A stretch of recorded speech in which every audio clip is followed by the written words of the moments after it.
બધા એમ કે છે કે દારૂ ચોય મળતો નહીં, દારૂ બનશે, દારૂ બનશે. અચ્છા, તો હું ચોથી પીને આવ્યો તા. દાન થઈ ગયા જો તમે એસબી હિન્દુસ્તાનના વિડીયો જો છો. નમસ્કાર, હું સુરેશ પ્રજાપતિ ધ ગુજુ ન્યૂઝ ની અંદર તમારા સર્વ મિત્રોનું હાર્દિક સ્વાગત કરું છું. જ્યાં મિત્રો અત્યારે એસબી હિન્દુસ્તાનનો એક એવો વિડીયો વાયરલ થયો છે જેને જોઈને ખરેખર તમારા રૂવાડા ઉભા થઈ જશે અને તમે પણ ચોંકી ઉઠવાના છો. કારણ કે મિત્રો ખરેખર એ વિડીયો જોયા પછી તમે પણ કહેશો કે આ ખરેખર શું એસબી હિન્દુસ્તાનની ટીમ છે? શું એસબી હિન્દુસ્તાની ટીમે આવા પણ કાર્યો કરેલા છે? જ્યાં મિત્રો એસબી હિન્દુસ્તાની ટીમને હાલ તમે જોતા હશો કે ઠાઠ માઠ અને ઠઠાઠથી ભરે છે, મોટે મોટે મોઘી ગાડીઓની અંદર ભરે છે. આખા ટીમ નવા મકાન પણ બનાવી રહ્યા છે.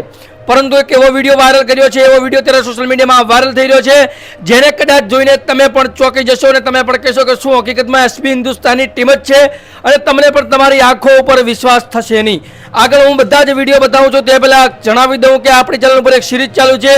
જેટલા પણ લોકો પોતાનું નામ અને ગામ કોમેન્ટની અંદર લખે એ પણ ખાસ સબસ્ક્રાઈબ કરીને તો આવનારા વિડીયો અંદર હું એમનું નામ અને ગામ લાઈવ રેકોર્ડિંગ સાથે લઉં છું. તો તમારે પણ તમારું નામ ને ગામ બોલાવવું હોય એ પણ આપણી ચેનલની અંદર લાઈવની અંદર તો તમારું નામ અને ગામ કોમેન્ટની અંદર ખાસ લખી દેજો. તો ચાલો જાણીએ કેવો વિડીયો છે. હવે તમે સ્ક્રીન ઉપર જોઈ રહ્યા છો, આ વિડીયો તમે જોઈને તમે ચોંકી જવા છો, ચોંકી ગયા હશો અને તમે વિચારતા હશો કે શું ખરેખર આ એસબી હિન્દુસ્તાની ટીમ છે? શું આજ ભોમતા કાકા છે? શું આજ હરિભા છે? શું આજ એ વાઘુભા છે જે અત્યારે આપણે રિયલ લાઈફની અંદર જોઈ રહ્યા છે?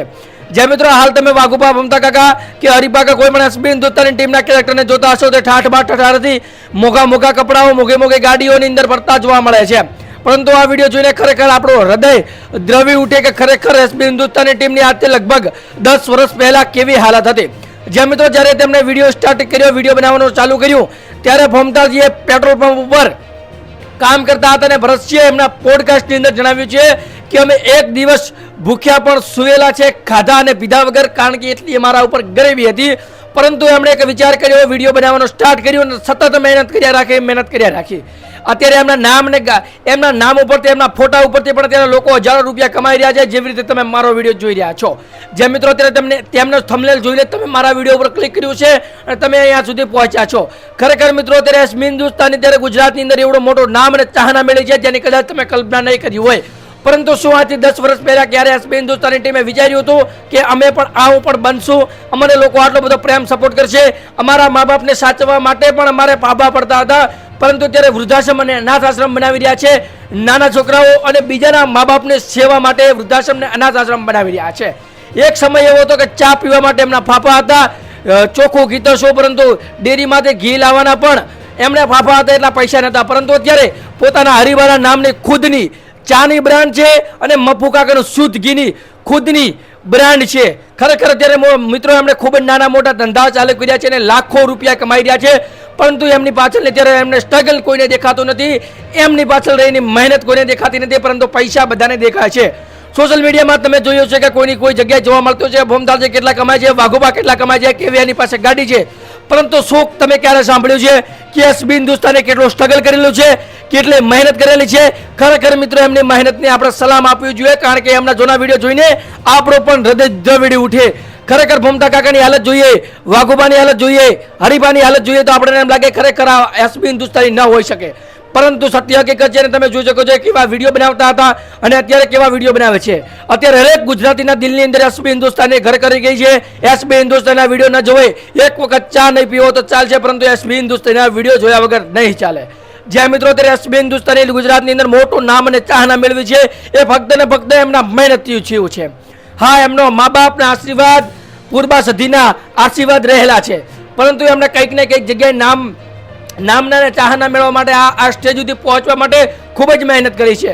જો મિત્રો તમે વિડીયો બનાવતા હોય કે કોઈ ધંધો કરતા હોય તો મિત્રો નિરાશ થતા નહીં. જો તમને અત્યારે સફળતા નથી મળી, અત્યારે નુકસાન થઈ રહ્યું છે, પરંતુ એક ટાઈમ એવો આવશે જે દિવસે તમને સફળતા મળશે ત્યારે આખું ગામ તમારી સફળતાની રાહ જોઈને બેઠો છે. જ્યારે લોકો તમને પાડવા મતતા હશે ત્યારે તમે જ્યારે સફળ થઈને આવશો ને ત્યારે ખુશી અલગ હશે. તમારા મા બાપના સપના માટે તમારે લડવાનું છે. તમારા મા બાપ માટે તમારે મહેનત કરવાની છે. ખરેખર મિત્રો મહેનત એક એવું પરિબળ છે જે ભલભલાને ઝુકાવે છે. જે અત્યારે તમારું આત્મસન્માન ખોયેલું હોય, તમને અત્યારે ધિક્કાર કરતો હોય, તમને અત્યારે કોઈ સામે મળતું હોય તો બોલાવતું પણ નહીં હોય, પરંતુ જો તમે સખત મહેનત કરશો, 4 થી 5 વર્ષ તમે કોઈ પણ મહેનત કરો, નોકરી કરો, ધંધો કરો કે આવી રીતે મારી જેમ વિડીયો બનાવતા હોય, પરંતુ 4 થી 5 વર્ષ લાગી પડો એની કે કામ પાછળ દિલથી લાગી પડો, સાહેબ હું ગેરંટી મારું છું કે તમને સફળ થવામાં કોઈની માની તાકાત નથી કે તમને રોકી શકે.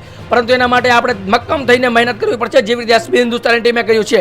ખરેખર આવા વિડીયો જોઈને આપણે રોવાડા ઉભા થઈ જાય છે. જો મિત્રો આ વિડીયો પસંદ આવ્યો હોય તો વિડીયોને એક લાઈક કરજો, ચેનલ સબસ્ક્રાઇબ કરજો, તમારું નામ ને ગામ કોમેન્ટમાં લખજો અને એસબી હિન્દુસ્તાનના વિડીયો વિશે તમારું શું કહેવું છે એ કોમેન્ટમાં ખાસ જણાવજો. ખરેખર મિત્રો આવા વિડીયો આપણે અત્યારે સોશિયલ મીડિયામાં ખૂબ શેર કરવા જોઈએ.